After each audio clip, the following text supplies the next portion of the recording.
Ini namanya babut taubat, pintu taubat. Atau ini adalah bab tentang taubat.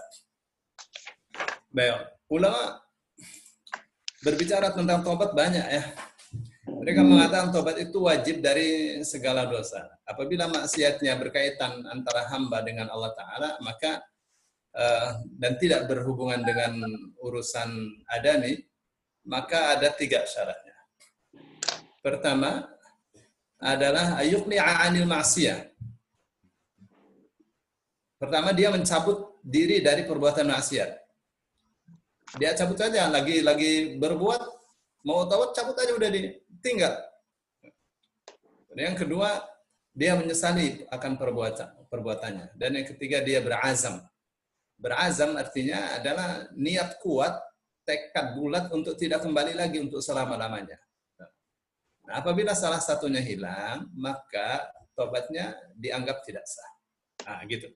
Tapi kalau urusannya dengan hak adami, hak manusia, maka ditambah satu lagi, yaitu meminta penghalalan dari orang bersangkutan. Nah, kalau masalahnya adalah masalah uang, misalnya masalah harta, misalnya mencuri, menipu, dia harus kembalikan. Kalau misalnya masalahnya masalah ghibah, dia harus meminta maaf. Begitu ya. Secara khusus, ya maaf ya saya kemarin menggunjing kamu dan seterusnya. Saya mohon maaf sekali. Minta dimaafkan yang sedalam-dalamnya. Seperti itu. Jadi berat jika hubungannya dengan manusia. Karena terkait dengan perasaan. Beda kalau hubungannya hanya dengan Allah, itu ampunan Allah sangat luas sekali. Saudaraku yang dimuliakan Allah.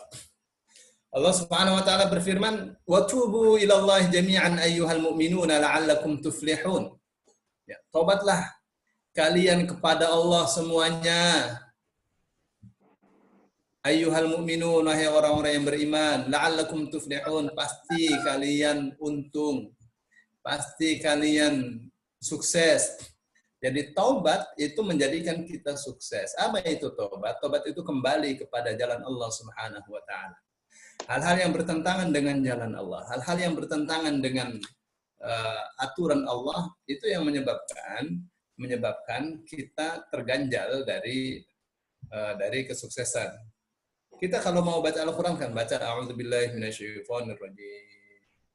Aku berlindung kepada Allah dari setan yang terkutuk. Apa itu maksudnya? Maksudnya setan itu ya bikin rencana kita terganjal, yang menghalangi kesuksesan kita. Maka kita minta perlindungan kepada Allah dari segala godaan setan. Mau apain sih?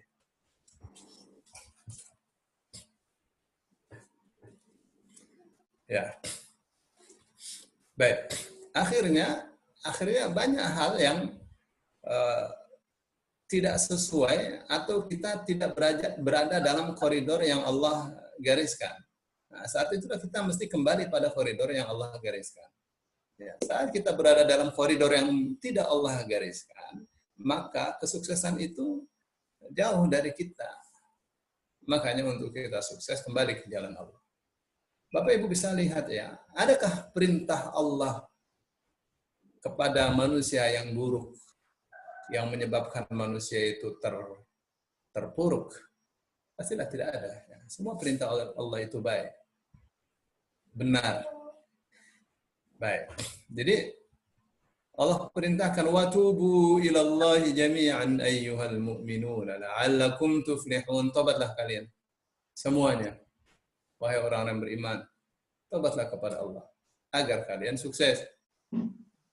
Wa qala ta'ala, Allah Subhanahu wa ta'ala berfirman, istaghfiru rabbakum tsumma tubu ilaih. Istaghfiru rabbakum. Mohonlah ampun kalian, Rabbakum, kepada Tuhan kalian, tsumma tubu ilaih, kemudian tobatlah kepadanya. Ya. Istighfar dengan tobat itu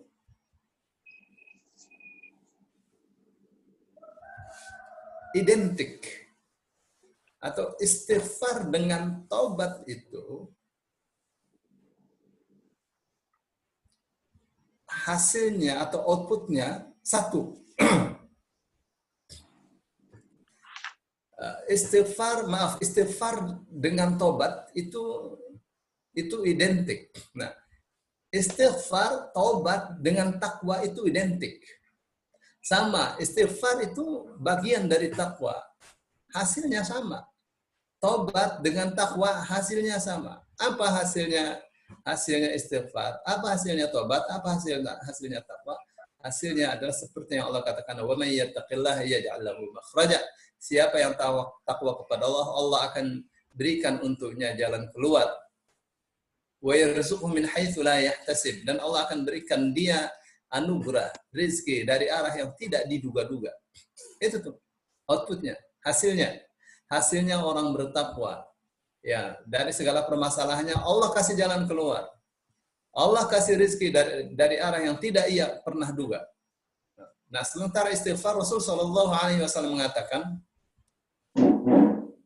"Man lazima al-istighfar ja'ala Allahu lahu min kulli dhiqin makhraja wa min kulli hammin faraja wa yarzuqhu min haitsu la yahtasib." Siapa saja yang membiasakan, melazimkan istighfar, selalu istighfar, di mana saja, kemana saja, kapan saja, selalu istighfar, maka Allah akan jadikan untuk dia dari setiap kesempitan, kesempatan, keluasan. Dari setiap permasalahan ada jalan keluar. Dan dari setiap kesedihan, Allah akan berikan hiburan. Wa yarzuqhu min haitsu la yahtasib, dan Allah akan memberinya rizki dari arah yang ia tidak pernah duga-duga. Nah, tuh. Jadi outputnya sama, hasilnya sama. Istighfar, taubat, takwa itu hasilnya sama. Ya. Wa qala ta'ala, dan Allah Subhanahu wa taala berfirman, "Ya ayyuhalladzina amanu tubu ilallahi taubatan nasuha." Wahai orang-orang yang beriman, bertobatlah kalian kepada Allah dengan taubat nasuha. Apa itu taubat nasuha? Nasuha dari kata nasihat. Nasuha dari kata nasihat, taubat yang sangat menasehati. Kok begitu terjemahnya? Terjemah harfiahnya begitu. Terjemah harfiahnya begitu. Taubat yang menasehati. Nasuha itu seperti ghafur.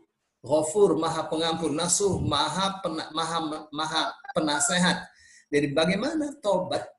Bagaimana kita bertobat, tapi tobatnya itu menasehati kita untuk tidak kembali lagi. Itu namanya taubat nasuha. Kalau kita udah tobat, kembali lagi, itu namanya tobat terus kumat itu lagi. Nah, tapi apakah boleh tobat itu? Yang manusia. Ya, manusia itu lemah. Ya, sekarang berbuat dosa, nanti tobat lagi, dosa lagi, tobat lagi. Itulah manusia. Lemah, makanya Allah itu maha penerima taubat. Ya, maha penerima taubat. Kenapa itu? Karena Allah tahu manusia atau hambanya itu lemah. Ya, maka Allah selalu menerima taubat hambanya. Dan Allah kasih jalan-jalan taubatnya. Apa tuh antara lain? Ya, dari sholat ke sholat ada penghapusan dosa, dari Jumat ke Jumat ada penghapusan dosa. Begitu nggak? Dari Ramadan ke Ramadan ada penghapusan dosa, dari umroh ke umroh, dari haji ke haji ada penghapusan dosa. Nah, itu Allah ciptakan itu ya, ibadah-ibadah seperti itu untuk membersihkan dosa-dosa kita. Maka mesti rajin kita melaksanakan ibadah yang Allah perintahkan. Baik. Ini adalah hadis yang ke-14 atau hadis pertama dalam taubat ya. Bab taubat. Wa an Abi Hurairah radhiyallahu anhu qala, dari Abu Hurairah radhiyallahu anhu ia mengatakan, sami'tu Rasulullah, aku mendengar Rasulullah sallallahu alaihi wasallam yaqul, bersabda, wallahi demi Allah, inni la astaghfirullah wa atubu ilaih.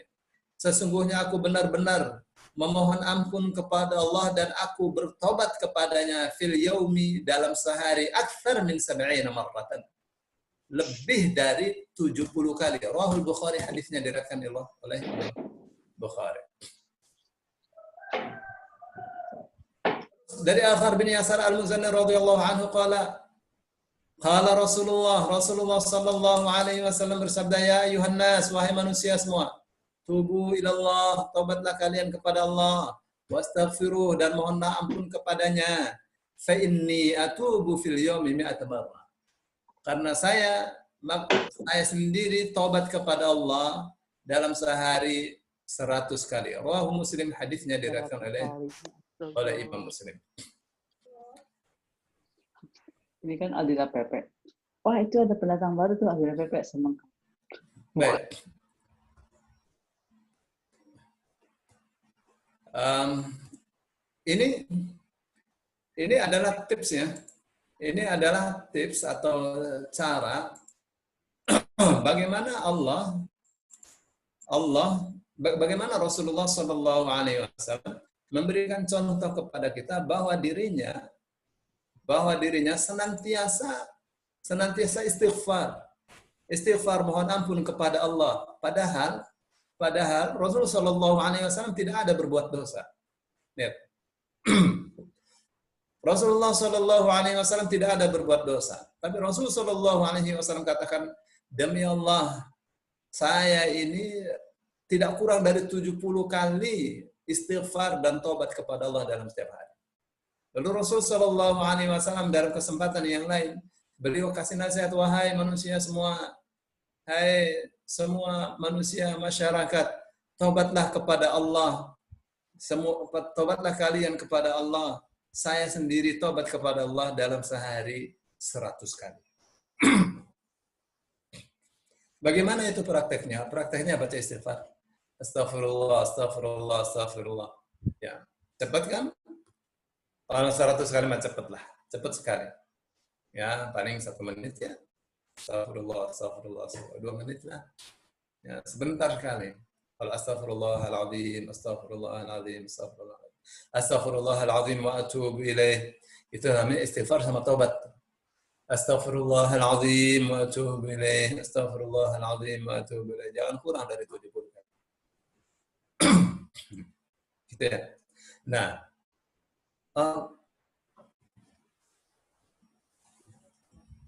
kita itu ya, habis sholat diperintah untuk istighfar. Habis bersedekah diperintah untuk istighfar. Jadi bukan habis berbuat maksiat disuruh istighfar. Habis sholat disuruh istighfar, diperintah istighfar. Bagaimana kalau kita habis berbuat maksiat?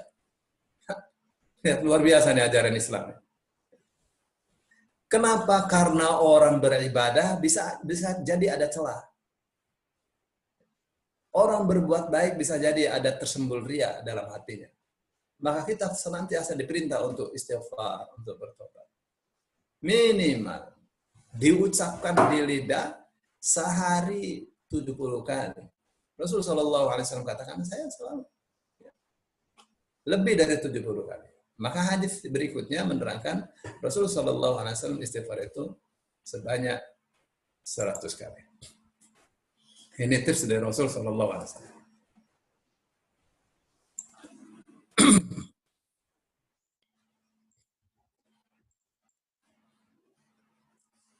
Wa Nabi Hamzah Anas bin Malik, dari Abu Hamzah Anas bin Malik Al-Ansari khadim Rasulullah, ya, pembantu Rasulullah sallallahu alaihi wasallam, radhiyallahu anhu, qala, yang mengatakan, qala Rasulullah sallallahu alaihi wasallam bersabda, lallahu afrahu, sungguh Allah lebih berbangga, lebih bahagia, lebih bergembira bi taubati abdihi, dengan taubat hambanya, min ahadikum, dari salah seorang di antara kalian, saqata ala ba'irihi, yang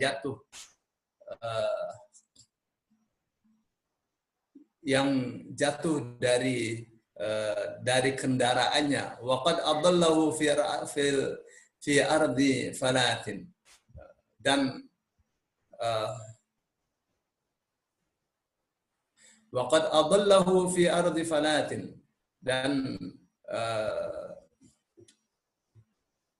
ia telah menyesatkannya di tanah yang di padang Sahara, yang kosong, muttafaqun alaih, hadisnya diriwayatkan oleh Bukhari dan Muslim.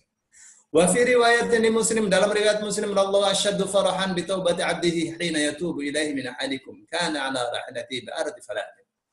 Dan sungguh Allah lebih berbangga, lebih berbahagia, lebih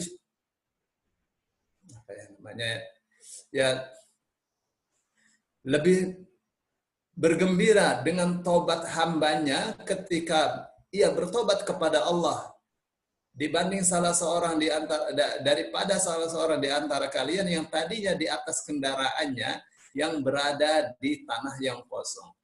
Falatat minhu, lalu kendaraannya hilang dari dia, lepas. Wa 'alaiha ta'amuhu, padahal di dalam di kendaraannya itu ada makanannya. Wa syarabuhu, dan ada juga minumannya. Faisa minha, lalu dia putus asa terhadap kendaraannya yang hilang itu. Fata syajaratan, lalu dia datang ke sebuah pohon. Fattaja'a fi dhilliha, lalu dia tiduran di bawah naungannya. Wa qad aisa min rahilati, dan dia dalam keadaan putus asa terhadap hewan atau kendaraannya yang hilang itu. Fa bainama huwa kadzalika, ketika dia dalam keadaan seperti itu, idh huwa biha qa'imatan 'indahu. Tiba-tiba ia jumpai kendaraannya ada di sampingnya, sedang berdiri. Ya, fa akhadha bi khitamiha, lalu dia pegang kendalinya. Tsumma qala min syiddatil farah, kemudian dia mengatakan karena kesenangan atau karena kegembiraan yang luar biasa, Allahumma anta 'abdi, ya Allah engkau adalah hambaku, wa ana rabbuka, dan aku adalah Tuhanmu. Akhta'a min syiddatil farah.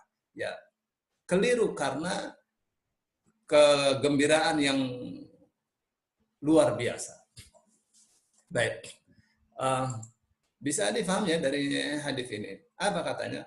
Allah itu sangat bahagia sekali, sangat bergembira sekali akan taubat hambanya. Lebih hebat bahagianya, bergembiranya daripada seorang yang kehilangan kendaraannya.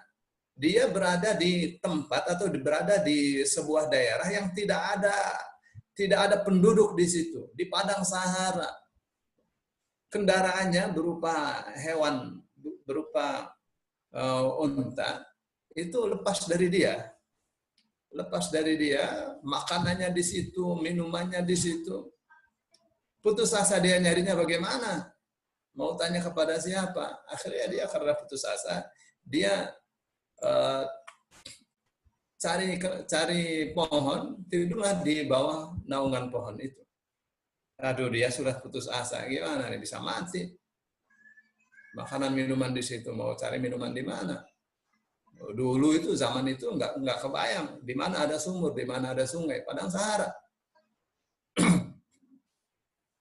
Ya, yang namanya Ardi Fulat itu tanah kosong, nggak ada penduduk. Ya. Jauh dari desa. Waduh, berat. Jadi dia putus asa, dia tidur di bawah pohon supaya tidak kepanasan. Begitu dia dalam keadaan putus asa tidur di bawah pohon itu, tiba-tiba ontanya ada di sampingnya. Lalu dia pegang itu kendalinya. Dia katakan, Allahumma anta abdi, ya Allah engkau adalah hambaku, wa ana rabbuk, dan aku adalah Tuhanmu. Allahumma anta abdi, ya Allah engkau adalah hambaku, wa ana rabbuk, dan aku adalah Tuhanmu. Saking apanya tuh? Saking senangnya ngomongnya salah. Nah, Allah itu lebih senang dengan taubat hambanya dibanding orang yang salah ngomong karena terlalu senang. Baik.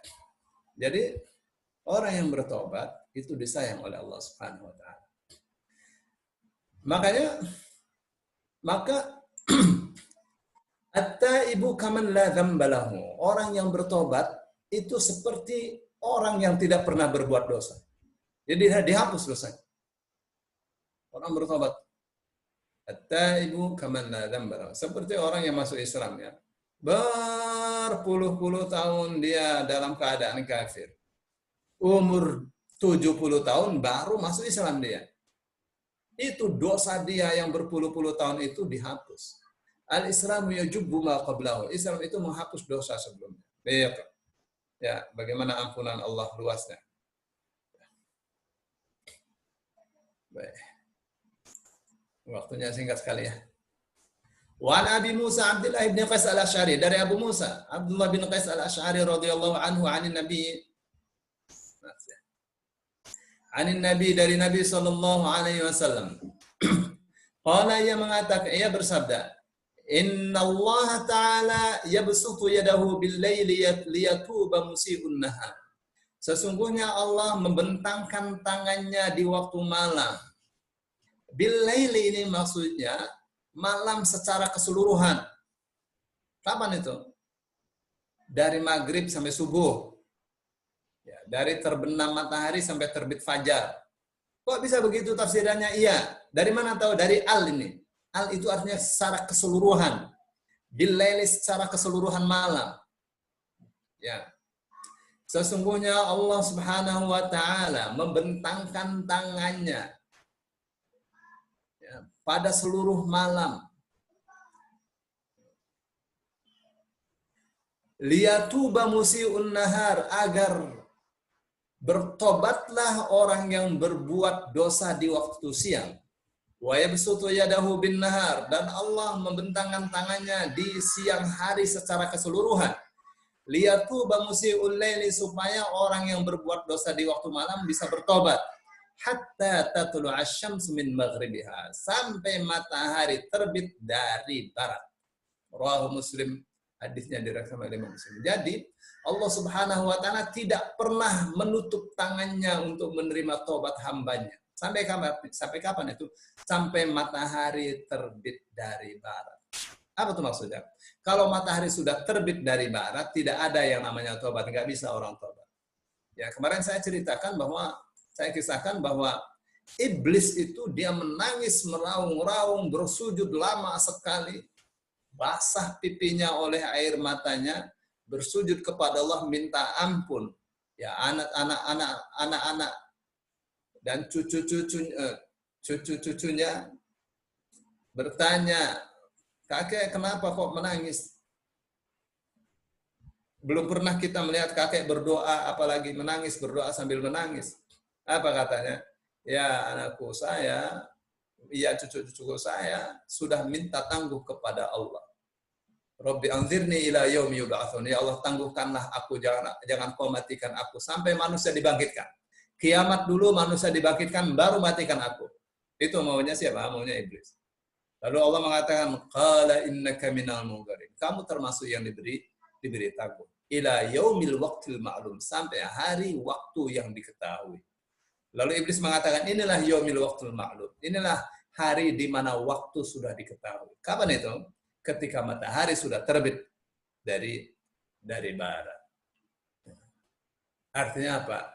Artinya waktu hari kiamat sebentar lagi. Ya. Sebentar lagi. Nah, setelah itu semua orang Islam dimatikan, orang beriman dimatikan, tinggallah orang kafir. Orang-orang kafir berbuat seperti binatang. Tidak ada lagi yang namanya pernikahan. Akhirnya terlahirlah anak-anak dari hasil perzinaan. Ya. Orang-orang semua pada mati kecuali yang hasil dari perzinaan. Ya. Orang yang terbaik saat itu adalah orang yang mengatakan, kamu jangan berbuat seperti ini di tengah jalan dong, minggir sedikit. Lihat, jadi manusia lebih sesat, ya, lebih buruk daripada binatang, nggak punya malu.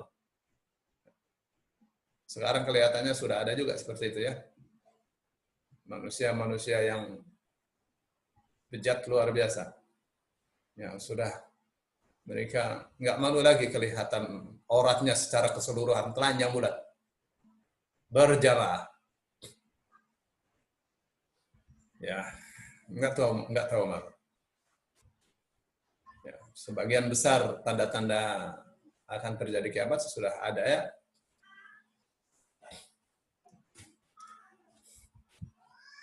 Baik.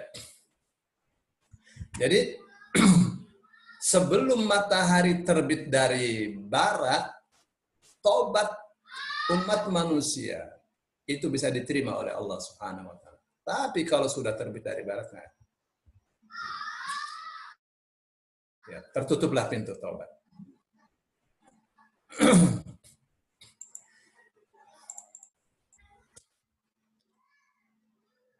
Wa an Abi Hurairah radhiyallahu anhu, dari Abu Hurairah radhiyallahu anhu qala, ia mengatakan, qala Rasulullah sallallahu alaihi wasallam.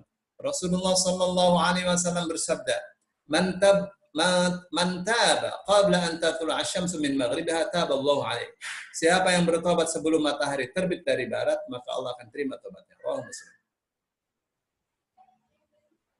Itu ya. Terus yang berikutnya adalah dari Abi Abdurrahman Abdullah bin Umar bin Al-Khattab radhiyallahu anhu, ani Nabi sallallahu alaihi wasallam, dari Nabi sallallahu alaihi wasallam qala, ia bersabda, Inna Allah azza wa jalla, sesungguhnya Allah azza wa jalla, azza maha perkasa, wa jalla dan maha agung, yaqbalu taubatal abdi, menerima taubat hambanya, malam yugharghir, selagi napas belum sampai kerongkongan atau tenggorokan.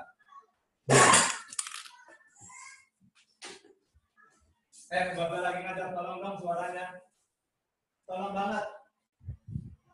Yusuf, tolong banget. Tolong banget.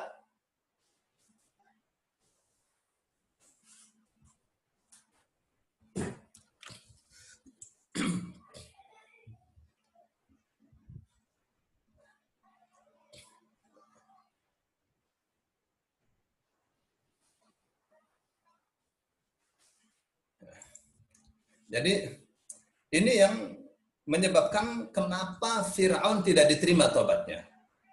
Ya.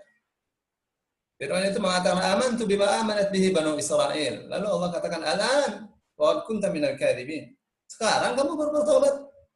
Ya. Sekarang kamu baru mau bertobat. Nggak bisa kalau nafas sudah sampai tenggorokan, nggak diterima tobatnya oleh Allah Subhanahu wa Ta'ala.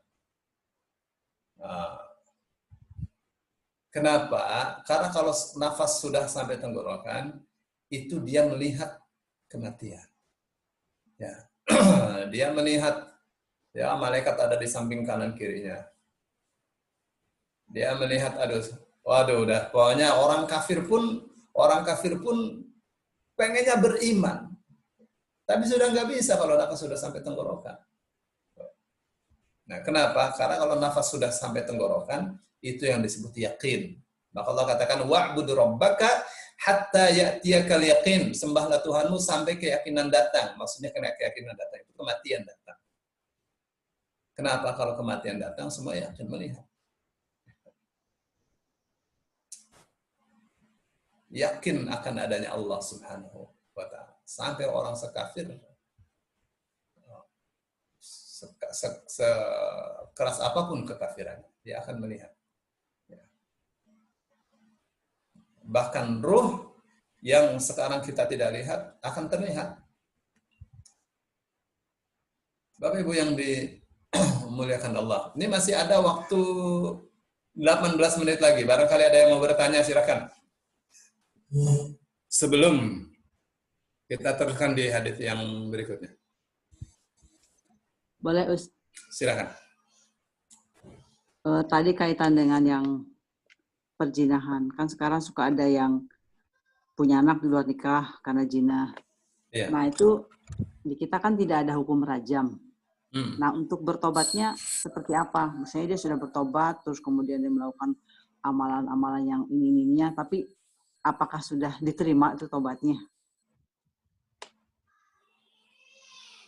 Terus kemudian tadi, kaitan dengan kita harus meminta maaf kalau kaitan dengan manusia. Tobatnya itu, misalnya kita pernah menjolimi manusia, berarti kita minta maaf ke yang bersangkutan. Atau misalnya nih kayak koruptor. Setelah dari KPK, akhirnya dia keluar, terus tobat. Kan harus mengembalikan uangnya. Mengembalikannya kemana, terus tobatnya itu seperti apa? Mungkin itu. Beratnya. Ini pertanyaan berat. Tapi kan yang di masyarakat seperti itu. Ya. Bapak Ibu yang dimuliakan Allah. Di dalam Islam, atau Islam itu, dia punya yang namanya maqasidus syariah. Apa itu? Tujuan syariat. Jadi syariat Islam ini diturunkan oleh Allah. Syariat itu maksudnya aturan. Aturan-aturan Allah ini Allah turunkan kepada manusia dengan membawa 5 tujuan besar. Gitu ya. Sekarang ulama-ulama menambahnya menjadi 7 tambah 2. Apa itu? Pertama, hifdzuddin, menjaga agama. Itu maka diajarkan tauhid, diajarkan beribadah, diajarkan sopan santun. Itu urusan apa tuh? Urusan agama. Terus yang kedua, hifdzun nafs, menjaga nyawa, menjaga jiwa. Tuh, maka tidak boleh orang membunuh, maka ada hukum qisas. Ya. Yang ketiga, hifdzul mal, menjaga harta. Yang keempat, hifdzun nasl, menjaga keturunan. Menjaga harta, tidak boleh orang mencuri potong tangan. Bukan mencuri cuma di penjara, nanti mencuri lagi. Jadi hukum tidak punya wibawa. Yang namanya supremasi hukum tidak ada. Maka untuk hukum seperti ini harus ikut syariat Allah supaya hukum punya wibawa. Gitu ya. Untuk menjaga keturunan, maka dilarangnya orang berzina. Kalau berzina dan terbukti dan perkaranya sudah sampai pengadilan, maka ada dua hukumnya. Ya, orang berzina itu kalau muhsan itu pernah merasakan madunya pernikahan, pernah menikah dan merasakan madunya pernikahan. Ada yang pernah menikah tapi belum pernah merasakan madunya pernikahan, belum pernah disentuh, belum pernah juga menyentuh. Itu dia berbuat zina. Nah, itu namanya ghair muhsan. Yang muhsan itu yang pernah merasakan madunya pernikahan. Apa hukumnya? Ya dirajam. Sampai mati. Dirajam pakai batu. Oh, kejam amat. Kejam ya. Tapi dengan itu, hukum jadi berwibawa. Orang yang belum melaksanakannya, orang yang mau melaksanakannya takut. Karena hukum Islam itu, hukum seperti itu menimbulkan efek jera. Terus yang kedua, tobat dia dihapus oleh Allah Subhanahu wa taala. Ya, dengan dirajam mati tobatnya hapus. Ya.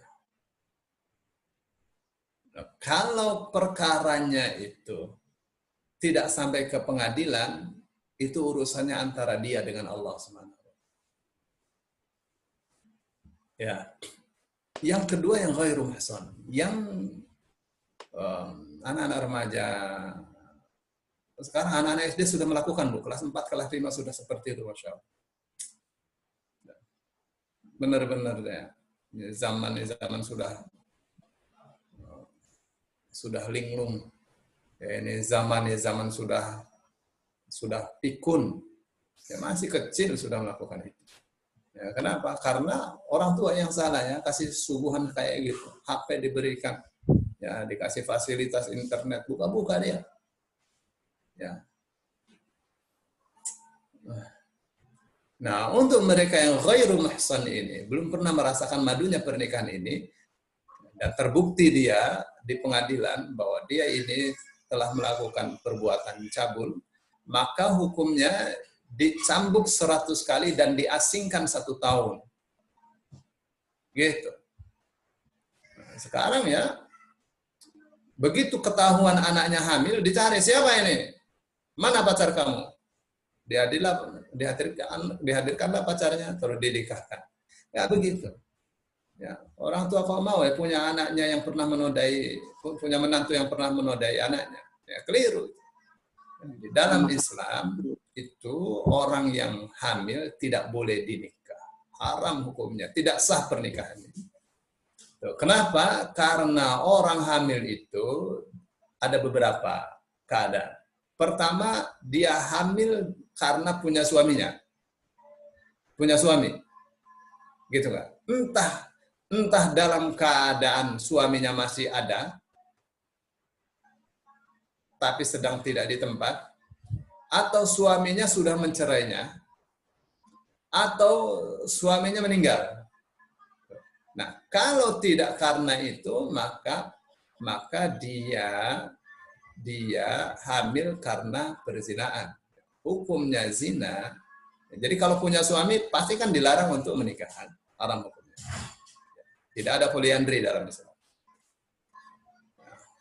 Kalau tidak demikian, maka dia hamil karena zina. Hamil karena zina itu tidak boleh dinikah. Apabila terjadi pernikahan, maka nikahnya tidak sah. Kenapa? Karena orang hamil bukan hak dia, bukan dinikahkan. Nggak boleh orang hamil menikah.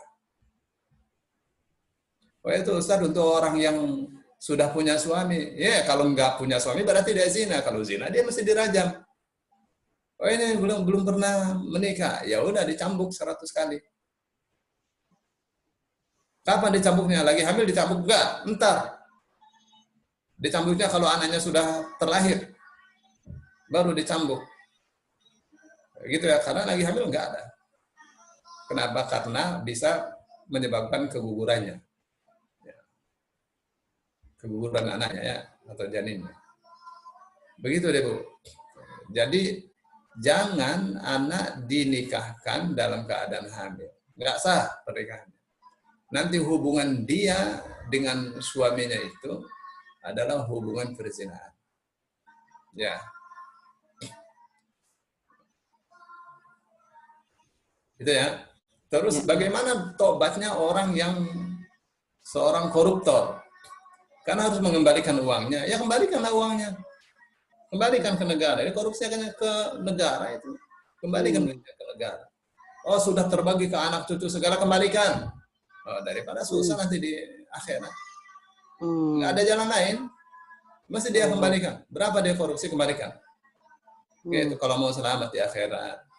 Daripada uang, daripada rumah mentereng, hasil korupsi buat apa?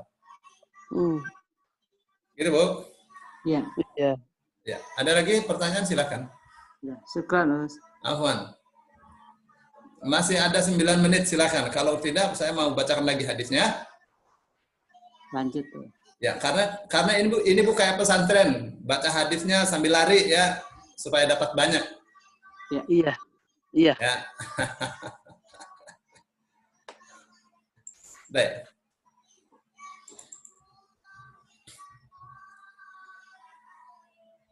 Oh, ini hadis panjang ya. Wan Zir bin Hubaysh qala, ia mengatakan ataitu Safwan bin Assal. Saya datang pada Safwan bin Assal radhiyallahu anhu asaluhu 'anil mashi 'alal khuffain. Ya, saya bertanya kepada dia tentang mengusap di atas khuf. Apa itu khuf? Khuf itu sepatu yang menutupi mata kaki. Ya, terbikin dari kulit. Biasanya kayak biasanya orang-orang Arab ya di Masjidil Haram itu pada pakai sepatu dari kulit ya, sambil tawaf itu. Jadi kayak kaos kaki saja tapi dari kulit. Ya. Dan setiap alas kaki yang menutupi mata kaki itu hukumnya khuf. Ya, kaos kaki hukumnya khuf. Ya. Faqala, lalu dia katakan, "Ma ja'a bika ya Zir?" Apa yang menyebabkan kamu datang wahai Zir? Faqultu ibtigha'il ilm. Ya, saya datang untuk cari ilmu. Faqala innal malaikata tad'u ajnihataha li talibil ilmi ridan bima yaqul. Sesungguhnya para malaikat itu meletakkan atau membentangkan sayapnya untuk talibul ilmi, untuk penuntut ilmu, karena ridho dengan apa yang ia cari. Faqultu, lalu saya tanya, saya katakan, innahu qad hakka fi sadri al-mashu 'ala al-khuffaini ba'da al-ghait wal bawl. Sesungguhnya ada keraguan di dalam hati saya tentang mengusap di atas khuffain, di atas dua khuf setelah buang air besar atau buang air kecil. Wa kuntum ra'an min ashabin Nabi sallallahu alaihi wasallam. Wa kunta, dan engkau adalah salah seorang dari sahabat Nabi sallallahu alaihi wasallam. Fajitu as'aluka hal sami'tahu yadhkuru fi dzalika syai'an. Maka saya datang kepadamu untuk bertanya, apa kamu pernah mendengar Rasul sallallahu alaihi wasallam berbicara tentang khuf, tentang mengusap khuffain? Karena dia katakan, ya, kana ya'muruna, beliau merintahkan kita idza kunna safran aw musafirina alla nazi'a khifafana thalathata ayamin wa la lihinna illa min janabatin lakin min ghaitin wa baulin wa naumin. Apa katanya? Ya. Saya Rasul sallallahu alaihi wasallam perintahkan kita apabila kita dalam keadaan safar, dalam keadaan musafir, untuk tidak melepaskan khuf kita selama 3 hari 3 malam. Kecuali karena junub. Jadi kalau karena junub maka batal hukum mengusap khufnya, mesti dilepas. Karena junub kan mesti mandi, masa mandi pakai sepatu, mandi pakai kaos kaki. Tapi kalau karena buang air besar, buang air kecil, tidur, untuk urusan khuf itu tidak batal. Fakultu, lalu saya tanya lagi, hal sami'tahu yadhkuru fil hawa syai'an? Lalu saya tanya lagi, apa kamu pernah mendengarkan Rasul Shallallahu Alaihi Wasallam berbicara tentang hawa? Apa itu? Qala na'am, ya. Kunna ma'a Rasulillah sallallahu alaihi wasallam fi safarin. Fabaina nahnu 'indahu idh nadahu a'rabiyyun bi sautin lahu jahwari. Ya, kita pernah bersama Rasul sallallahu alaihi wasallam dalam sebuah perjalanan. Tiba-tiba ketika kita ada di samping Rasul sallallahu alaihi wasallam, seorang badui memanggilnya dengan suara yang menggema, ya, suaranya yang ngebas. Ya Muhammad, fajabahu Rasulullah sallallahu alaihi wasallam nahwan min sawti. Ya Muhammad, oi! Dijawab seperti suaranya. Nah, itu menunjukkan apa tuh? Ya, supel Rasul sallallahu alaihi wasallam. Ya. Jadi dilayani. Apa jawabnya? Ya. Faqultu lahu. Lalu saya katakan kepada dia, "Waihak, ukhudh min sautika fa innaka 'inda nabi." Celaka kamu ya. Rendahkan volume suara kamu karena kamu itu sedang di hadapan Rasul sallallahu alaihi wasallam. Wa qad nuhitu an hada. Nuhita an hada, dan kamu dilarang untuk berlaku atau berbicara keras di hadapan Rasul sallallahu, berbicara dengan suara tinggi di hadapan Rasul sallallahu alaihi wasallam. Faqala wallahi la akhdhub. Namanya orang Badui, enggak, demi Allah saya tidak akan merendahkan suara saya. Qala al-Arabi. Orang Badui itu meneruskan kata-katanya. Al-mar'u yuhibbul qauma wa lamma yalhaq bihim. Muhammad, ada seseorang mencintai satu kaum padahal dia belum pernah bertemu dengan kaum itu. Kayak kita misalnya. Kita cinta Rasul sallallahu alaihi wasallam padahal kita tidak pernah bertemu dengan Rasul sallallahu alaihi wasallam. Kita mencintai sahabat-sahabat Rasul padahal kita tidak pernah bertemu dengan sahabat-sahabat Rasul. Kita mencintai Allah, kita menyembah Allah, padahal kita tidak pernah melihat Allah, tidak pernah bertemu, nggak pernah melihat Allah Subhanahu wa Ta'ala. Itu pertanyaan orang Badui ya.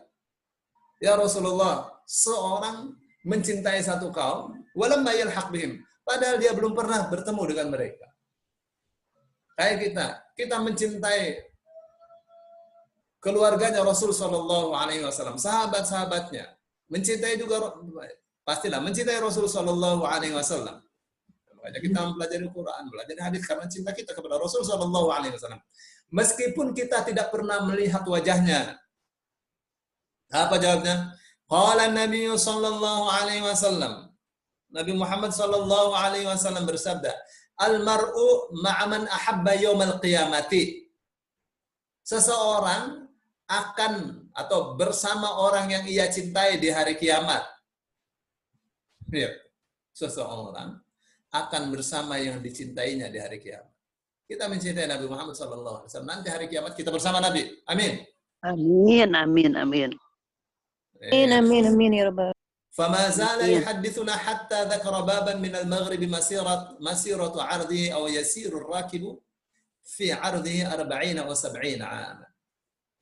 Maka Rasul Shallallahu Alaihi Wasallam terus berbicara tentang hari kiamat, tentang berbicara sampai akhirnya Rasul Shallallahu Alaihi Wasallam menyebutkan ada satu pintu dari barat yang panjangnya yang baru bisa ditempuh jaraknya selama 40 atau 70, selama 40 atau 70 tahun. Jadi Rasul Shallallahu Alaihi Wasallam bercerita banyak, ya, bercerita banyak sampai pada titik di mana Rasul Shallallahu Alaihi Wasallam sebutkan besok akan dibuka pintu dari barat, di mana jarak pintu itu kalau ditempuh sekarang itu selama 40 atau 70 tahun. Pintunya berarti kan kayak apa lebarnya ya? Kita dari sini ke Mekah saja cuma 9 jam. Ini 70 tahun kayak apa ini? Memang ada kayak gitu ya, alam itu. Ya, iyalah. Ya, bumi mah kecil aja. Baik. Qala Sufyan, ahadur ruwat. Sufyan, salah seorang perawi ini. Qibala Syam, ini di arah Syam.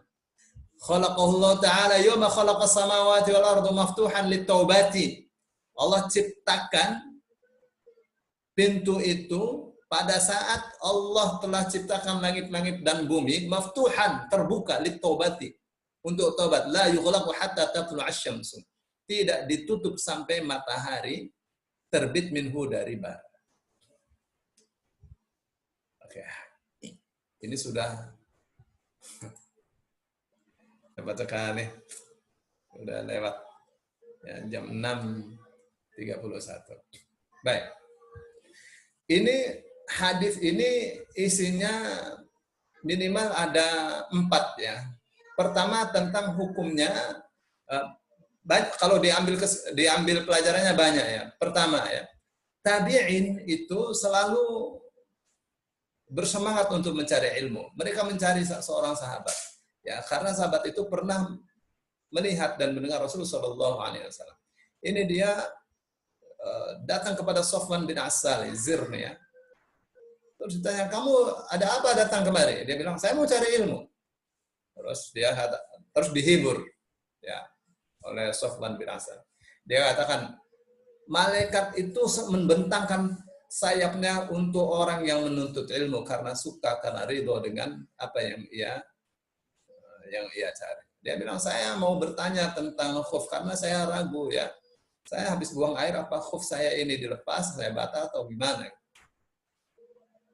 Ibu ya, orang yang pakai khuf, orang yang berwudu, terus habis berwudu pakai kaos kaki yang menutupi mata kaki. Itu hukumnya khuf itu. Nanti begitu ia batal, cara cuci kakinya cuma basahkan tangan ini, dibasahkan tangannya, terus apa? Terus bagian atas kaos kaki itu diusap. Ya, kanan kiri itu sekali aja. Jadi nggak usah dilepas kaos kakinya. Kalau dalam keadaan mukim itu berlaku untuk sehari semalam. Dalam keadaan musafir berlaku untuk 3 hari 3 malam. Dia bilang, saya ragu ya. Dia bilang, apa kamu dengar Rasulullah SAW berbicara tentang ini? Sofwan katakan, iya. Kita itu pernah safar. Rasulullah SAW perintahkan kita untuk senantiasa memakai khuf. Tidak kita lepas khuf itu selama 3 hari 3 malam apabila kita dalam keadaan safar. Gitu. Terus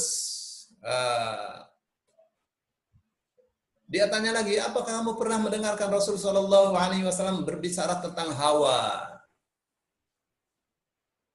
Dia bilang, ya. Saya pernah mendengar Rasulullah SAW berbicara tentang hawa. Hah?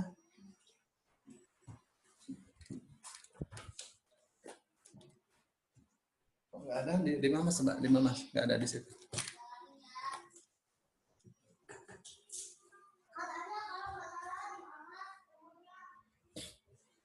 Dia katakan ada seorang badui datang kepada Rasulullah SAW. Ini kita lagi dalam perjalanan. Terus orang badui itu bicara dengan suara yang nggak selayaknya di hadapan Rasul. Dia kata, Muhammad. Lalu Rasul Shallallahu Alaihi Wasallam menjawab seperti panggilan dia, ho, haum, ya, kalau kita siap. Jadi Rasulullah Shallallahu Alaihi Wasallam mencoba untuk mengimbangi orang Badui yang kelihatan tidak sopan itu. Terus dia katakan, apa kamu berbicara di hadapan Rasul seperti itu? Dilarang ya, nggak boleh. Kalau dia akan rendahkan suaramu. Enggak, demi Allah saya tidak akan rendahkan suara saya. Lalu apa yang dia tanyakan? Al-mar'u yuhibbul qawma wa lam yalhaq bihim. Dia kata, Muhammad, kalau ada seorang yang mencintai satu kaum, padahal dia tidak pernah menjumpainya. Rasul sallallahu alaihi wasallam katakan, al-mar'u ma'a man ahabba ila yaumil qiyamah. Seorang akan dikumpulkan dengan orang yang dicintainya pada hari kiamat. Sampai akhirnya Rasul sallallahu alaihi wasallam berbicara banyak. Sampai pada satu titik Rasul sallallahu alaihi wasallam mengatakan bahwa Allah telah menciptakan pintu di sebelah barat yang Allah ciptakan pada saat Allah ciptakan langit dan bumi. Panjangnya atau jaraknya dari satu ujung ke ujung berikutnya di pintu itu sejauh perjalanan 40 atau 70 tahun. Lebar sekali itu. Apa katanya? Selama matahari belum terbit dari barat, Allah senantiasa menerima tobat dari hamba-hambanya. Itu titiknya itu. Jadi nanti akan ada saatnya matahari terbit dari barat. Selama matahari belum terbit dari barat, tobat kita diterima oleh Allah Subhanahu wa taala. Nah, lihat, itu kabar gembira ya bagi kita yang selalu banyak dosa, selalu berbuat salah. Saya kira itu ya, karena waktunya cepat sekali. Bu Nini? Saya, Ustaz. Ya, kalau ada yang mau bertanya, silakan. Monggo, silakan Ibu-ibu, Bapak-bapak. Assalamualaikum Ustaz. Waalaikumsalam warahmatullahi wabarakatuh. Saya mau tanya Ustaz masalah mengusap khauf tadi kalau dalam perjalanan bisa Bukan sampai khauf, 3 hari. khuf. Mengusap khuf. Dia tulisnya fa-nya double, khuf. Kalau khauf artinya takut. Khuf itu sepatu yang menutupi mata kaki. Ya. Ya Ustaz, selama 3 hari 3 malam kalau dalam perjalanan dan 1 hari kalau mukim. Nah, kalau itu kan syaratnya sebelum kita memasang khuf itu udah ada berwudu dulu. Iya. Bersuci. Nah, kemudian dalam perjalanan itu kita ada batal wudu dan pada saat itu misalnya batal wudunya hanya dengan buang angin atau kentut, tapi pada saat itu kita tidak ada air untuk wudu. Nah, pada mengusap khufnya nanti pada saat kita ada ketemu air itu boleh enggak Ustaz? Ya, kalau tidak ada air, jadi gini kan, prakteknya kan kita berwudu. Habis berwudu kita pakai khuf ya atau pakai kaos kaki.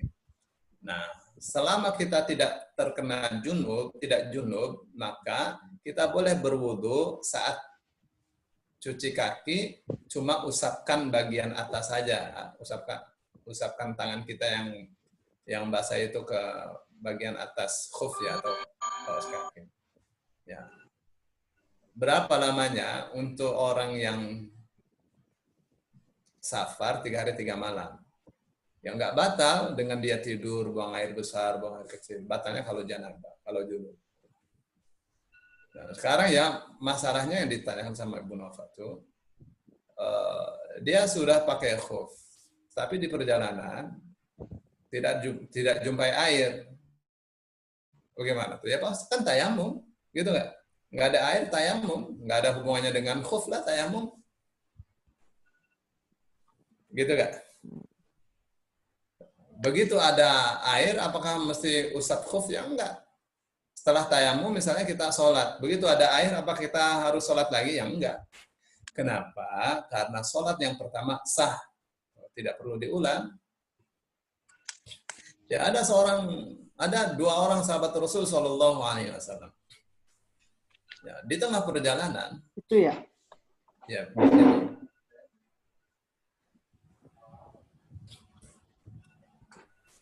di tengah perjalanan mau sholat gitu, karena nggak ada air, ya dia keduanya tayamum. Sholatlah setelah itu. Ya. Terus meneruskan perjalanan, waktu belum habis, ada air. Yang satu ambil wudhu, sholatnya ulang, yang satu enggak. Jadi rupanya terjadi terjadi diskusi antar keduanya. Ya kamu nggak salah sholatnya lah. Orang ternyata ada air kok. Saya sudah sholat, nggak perlu ngulang. Orang sholat yang pertama sah kok. Akhirnya keduanya datang kepada Rasul Shallallahu Alaihi Wasallam. Ya, kepada yang tidak mengulangi, dengan sholat dengan tayamum, kan sholatnya udah sah. Begitu ada air dia tidak ulangi. Kepada yang tidak ulangi, Rasul Shallallahu Alaihi Wasallam mengatakan, "Qad asabtas sunnah." Kamu telah benar menjalankan sunnah. Nah, lihat. Kepada yang sholatnya diulang, Rasul Shallallahu Alaihi Wasallam mengatakan, "Walaka ajran," dan kamu dapat 2 pahala. Yang pertama pahala sholat yang sah tadi. Yang kedua pahala apa tuh? Pahala ijtihad dia yang salah. Ijtihad dia. Kalau ijtihadnya salah dapat nilai 1. Oke, Bu. Saya kira cukup clear ya. Belum, Ustaz. Kalau seandainya dia buang air besar misalnya, Ustaz. Tadi tempat itu hanya ada buang air kecil. Di tempat itu hanya bisa untuk bersuci dari hadas itu aja. Tidak bisa untuk wudhu. Nah, gimana pada saat itu, Ustaz? Tayamum. Ya kalau buang air besar tidak ada air, ya pakai tisu kan, Bu. Ya, kalau dulu kan pakai batu ya, pakai 3 batu. Ya ada prakteknya. Nah, maksud saya itu pada saat itu kan dia nggak bisa wudhu, atau dia wudhu dengan tayamum juga pada saat itu? Tayamum aja. Tayamum cukup. Ya kan setelah tayamum dia menjalankan ibadahnya kan, sholat. Sholatnya sah sholatnya. Nggak ada air, ya nggak ada air bagaimana? Ya la yukallifullahu nafsan illa wus'aha. Ya. Gitu ya. Jadi tayamum itu gantinya wudhu dan mandi besar. Misal ya, bukan tidak ada air sih, habis hubungan, mohon maaf ya, habis hubungan, waduh, menggigil luar biasa. Sekira-kira kalau dia mandi besar, bisa parah, bisa sakit parah gitu. Ya udah jangan mandi. Gimana? Ya dibersihkan cebok, setelah itu tayamum baru sholat. Gitu ya. Tayamum itu gantinya wudhu dan mandi janabah atau mandi besar. Gitu ya? Ya, Ustaz. Ya. Ada lagi? Silakan. Ustaz, Iya, melanjutkan pertanyaan Ibu Novareni. Seperti di pesawat itu kan kita bertayamum ya kalau mau sholat itu ya. Tapi kan nggak ada abu Ustaz di pesawat itu. Iya, gimana? Nggak ada debu ya. Iya. Ya tayamum itu mesti dengan debu dan tidak bisa dengan ngayal. Maksud nggak bisa dengan ngayal, tuh orang nggak ada debu kok. Iya. Ya, di kursi pakai begini di kursi, padahal nggak ada debu, gimana coba? Iya. Ya kan? Nah, kalau menurut saya, bawa saja itu botol kecil, nah, botol kecil yang gitu, ya disemprot-semprot kan enak itu, nggak kemana-mana air. Iya. Jadi tetap kita wudhu, orang ada air kok. Ya bisa sambil duduk gitu, semprot, gampang sekali. Ya, jadi tetap kita berwudhu, nah, kecuali ada debu. Tapi ada air kok, ada air dan kita bisa ngakali itu untuk tidak kemana-mana air. Ya. Ya. Jadi dilap-lap gitu ya? Bukan dilap-lap, Bu. Itu kan kalau disemprot. Itu kan disemprot kan mengalir air ya. Iya kan misalnya ke tangan, ke kepala. Iya. Ya kalau misalnya bukan di tangan sampai penuh gini kan, kalau di wajah kan cukup disemprot-semprot gini kan. Ya, tinggal diusap-usap kan, di tangan cet terus diusap-usap gitu kan. Iya. Gitu kan? Saya kira itu. Terus untuk perempuan saat ngusap kepala kan cukup begini sebentar sedikit, terus di bagian atasnya. Iya. Supaya aurat tidak kelihatan ya, Ustaz. Iya. Rasul SAW pernah wudhu ya, pakai imamah. Terus beliau letakkan tangannya begini untuk kepala, baru setelah itu di atas imamahnya begini.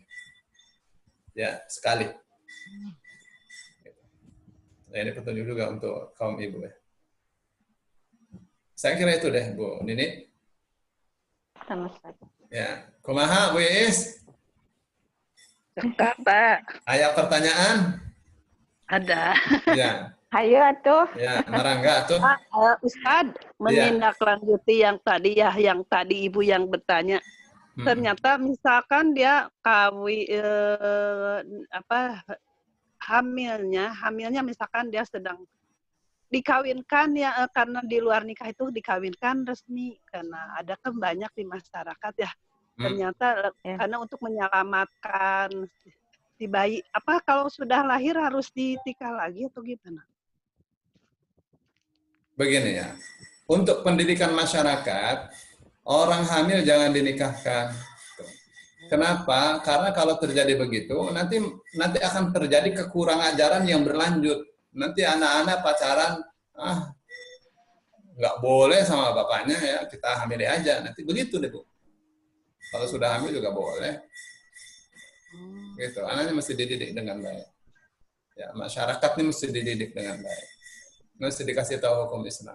Mesti difahamkan bahwa pernikahan saat perempuan hamil tidak sah. Jangan percaya kiai yang mengatakan itu sah menurut Imam Syafi'i, nggak pernah. Nggak mungkin Imam Syafi'i mengatakan itu. Ya, Ali bin Abi Thalib mengatakan tidak sah hukumnya wanita hamil menikah. Itu wanita hamil yang punya suami. Kalau tidak punya suami, wanita hamil itu mesti dihukum, bukan suami ini mah. Mesti dihukum, bukan dinikahkan. Enak banget. Mesti dihukum. Masa orang berbuat dosa malah dikasih hiburan? Dihukum. Gitu deh. Gitu. Tapi untuk menyelamatkan anaknya, nggak boleh. Oh, nggak boleh ya? Nggak boleh. Ini untuk menyelamatkan kejiwaan keluarga, enggak. Nggak ada. Hukum itu tidak seperti itu. Ya. Hukum itu tidak mengenal belas kasih. Ya, kayak misalnya dirajam gitu. Untuk menyelamatkan apaan? Nggak ada. Hukum itu bukan kita yang bikin, Allah bikin. Ya, Bu ya. Jadi nggak sah ya kalau dikawinkannya juga? Nggak sah. Nggak sah. Kalau menurut yang tadi hadis tadi itu ya nggak jadi gitu ya. Kebanyakan gitu masyarakat kalau seorang remaja dikawinkan hamil di luar nikah dikawinkan, katanya begitu bayinya lahir harus diijabkan lagi katanya gitu. Ya, itu namanya hilah ya, Bu ya. Namanya hilah. Berkelit ya. Oh gitu. Berkelit. Nggak begitu hukum Islam. Iya. Jadi jangan Terima itu kasih, kan Ustaz. sama-sama itu kan seperti ya ini seperti yang pertama itu cuma formalitas. Nanti nggak bisa jadi formalitas. Begitu dinikahkan pastilah disentuh-sentuh kan. Gitu nggak? Jadi zina terus nanti. Gitu. Kan ada orang hamilnya sama siapa nggak tahu. Terus dia bilang itu anak saya itu cantik. Dia hamil. Kamu mau menyelamatkan nggak? Ya mau lah. Nah, Rasulullah SAW mengatakan, tanaman seseorang jangan kamu menyirami tanaman orang lain. Nah, ngerti kan maksudnya? Iya. Gitu ya, mesti tegas untuk hal ini. Jadi Islam ini, syariat Islam ini membawa 5 maqasid, 5 tujuan. Apa tadi? Menjaga agama, menjaga nyawa, menjaga harta, menjaga keturunan, menjaga akal. Bu, ulama sekarang menambahkan 2. Hukum itu harus menjaga kedamaian, hukum itu harus menjaga hak asasi manusia. Gitu. Ya, tambahan itu sudah include sebenarnya di 5 tadi ya. Iya, tadi 5. Saya kira berarti, itu deh. Ustaz, berarti anaknya itu tidak berhak menyandang nama bapaknya, ya, bin atau binti gitu. Ya, bisanya bin ibunya. Bin ibunya namanya ya. Saya Putra Maryam gitu. Orang bukan bapaknya kok. Gitu Kak? Iya. Pokoknya jangan macam-macam untuk hal ini ya. Mesti dijaga betul deh anak kita. Ya Allah, ya Allah, ya Allah. Ya. Kalaupun anak ya dikasih gadget ya, dikasih tab, dikasih HP untuk lihat film, untuk lihat video. Orang tuanya mesti lihat, mesti mendampingi mereka. Saya anak-anak lihatlah Nusa Rara, Terima kasih. film-film kartun para nabi. Terus kalau sekarang ada Hafiz Indonesia. Anak-anak pada hafal juz amma dari lihat video ya. Saya kira itu dulu deh Bu Nini, kasihan sudah siang nih. Jam 7 bentar lagi. Iya. Baik, waktu kita sudah lewat. Jazakumullah semuanya, Ustaz Solihin, atas ilmunya, dan kita tutup majelis ini dengan alhamdulillah. Assalamualaikum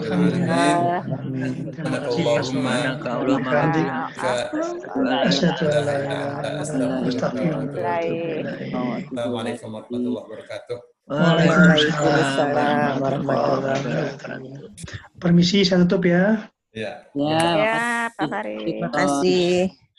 Sama-sama.